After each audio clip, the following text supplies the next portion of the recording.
How's it going, guys? It's K Cars, and in today's video I want to talk to you guys a little bit more about my decision for selling the Challenger. So if you guys have been following along with the videos here for the past few months, then you know that I have been thinking about selling the Challenger or possibly trading it in for something new, and a few weeks ago that's exactly what I did. Now, before we actually get into the whole topic of today's video and talk about all the details, I did want to say there was absolutely nothing wrong with the Challenger. It was a super reliable and fun car for me to drive, and I really didn't have any kind of complaints about it. My initial kind of thought for that was, after I got done racing at the Pocono Raceway, if you guys remember that video from last year, I believe, it was a whole bunch of fun to take the Challenger out on the track and actually see what it could do, take it to its full potential. And I realized how slow that car was compared to everything else that was there. So basically the second slowest car that entire day. Literally the only car that I was faster than was a Ford Fiesta ST, I think. So, that whole race day kind of made me realize that I definitely want something faster than a Challenger ScatPack. So I thought to myself that, I could put a supercharger on the Challenger, but then I would have to worry about, possible reliability issues, and I definitely would not feel as comfortable driving it all the way to the track. So that's kind of the reason that I didn't really want to, put a supercharger on the Challenger and make it faster that way. I really wanted to find something that has more power stock and is also lighter than the Challenger, because as you guys know, those cars are pretty much boats, and it is true, they weigh around 4,200 pounds, and the Hellcats weigh even more than that. My first thought was that I wanted to get a Camaro ZL1 1LE. Now, that car looks very good in my opinion. I really do love the way those cars look and sound as well. And 650 horsepower as well as 650 pound-feet of torque on those ZL1s. Now, of course, that ZL1 would be much faster than a Challenger ScatPack, of course. Obviously, more horsepower, weighs less, and it's also a dedicated strict track car. Now, as you guys know, the ZL1 with the 1LE package is made for an actual road course track.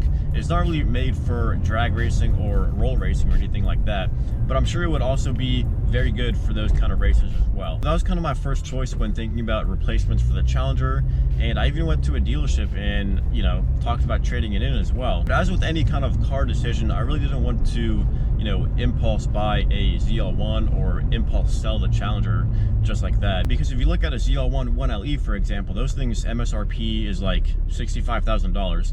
So I didn't just want to impulse buy a car like that. Although it would have been a very cool car to have, that is not the actual choice that I ended up going with. And the main reason that I didn't actually get the ZL1 1LE, well, here's a good example.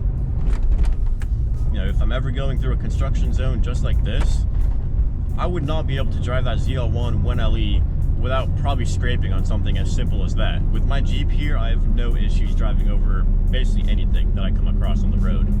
So that's kind of the main reason that I didn't want to get the ZL1, is just because I hate saying that it's not practical, because it's really not, but as a car guy, I just don't like using the excuse of practicality for not buying a car. That's pretty much the truth. I wanted to get something that I wouldn't have to constantly worry about where I'm driving, worrying about if I'm going to be able to make it up this hill or up this driveway or on this road or anything like that. And also the fact that the nearest track to me that I would actually be able to race on is about 4 hours away, and that would be the Pocono Raceway that I went to with the Challenger ScatPack last year. And those track days also cost a whole lot of money. I believe it was like $300 to race that day.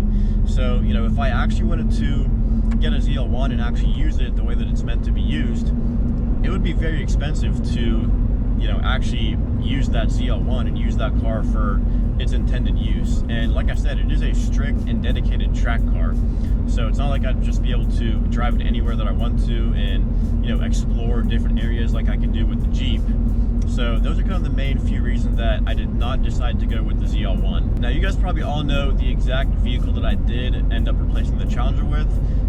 I talked about it in a few of my previous videos, and I'm not planning on actually talking about that again until I actually get it. So if you guys don't know, I kind of want to keep it a surprise, but if you do know, then definitely comment below, because I want to see what your guys' guesses are. So back to the whole topic of selling the Challenger. Like I mentioned, there were absolutely zero issues with that car. Basically, what actually pushed me to make my decision was back when the car got stolen. So if you guys remember, a few months ago, the car did get stolen, unfortunately, but we did luckily get it back after about 3 days of it being gone. So I do have a whole video on that subject explaining everything that happened. If you guys want to check it out, definitely make sure to check it out, because it is a pretty interesting story. But after I got the car back, I just kind of felt a little bit sketched out driving that car, knowing that it's you know, it was easily stolen just like that. Most people would look at a stolen car like that and, you know, just say, like, you know, you got the car back, it's the same exact car, you know, it's just a car. Why does it matter if it was stolen or not? But as a car guy, you guys probably understand where I'm coming from with this, because as a car guy, I really feel like if a car gets stolen, it loses a lot of kind of sentimental value. At least that's how it was for me whenever the Challenger got stolen after I got it back.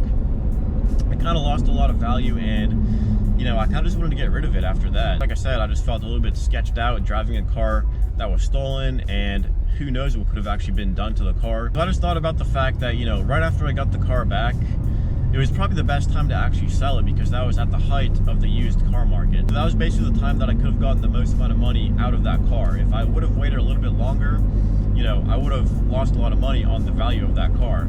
And as you guys remember, whenever I took it to CarMax, I went back 3 weeks later to get another offer because the previous one was expired, and they dropped my offer by $2,000. Now, I'm sure the market didn't actually depreciate that much in 3 weeks, but that kind of just shows you that if you do wait to sell a car, you are gonna lose money, you know, in terms of this kind of market, how it was back then. So after thinking about it for a few months, you know, I did go back and forth between just wanting to keep it and wanting to actually sell it. And eventually, of course, I did decide to sell it. Now, the main reason for that is because I felt like I just couldn't really enjoy the car as much as I used to. And I think the reason for that is because, and to enjoy a car like that to its full potential, like I mentioned, I would have to take it to a track, which is, you know, 4 hours away and costs around $300 per track day.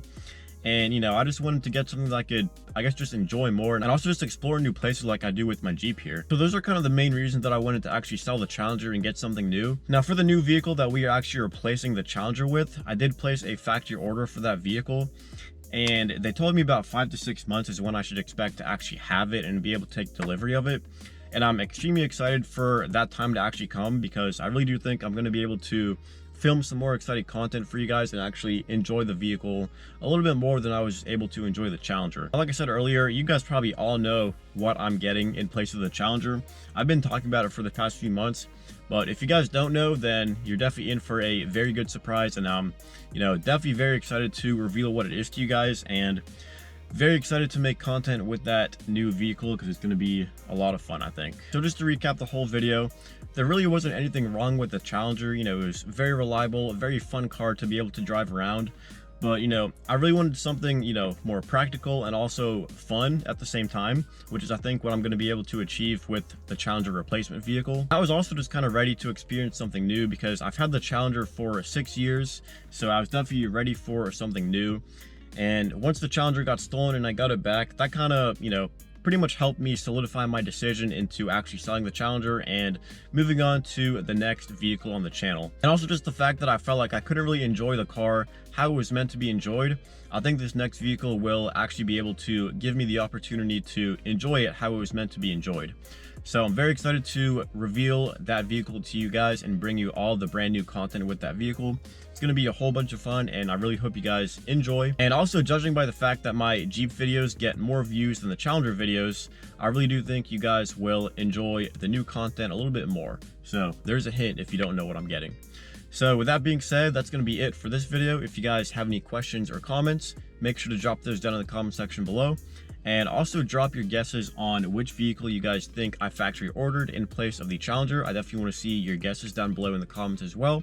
And if you guys have any video suggestions for videos you would like to see in the future, also drop those down below in the comments. And if you guys liked this video or found it entertaining, make sure to like, comment, and subscribe. And as always, thanks for watching.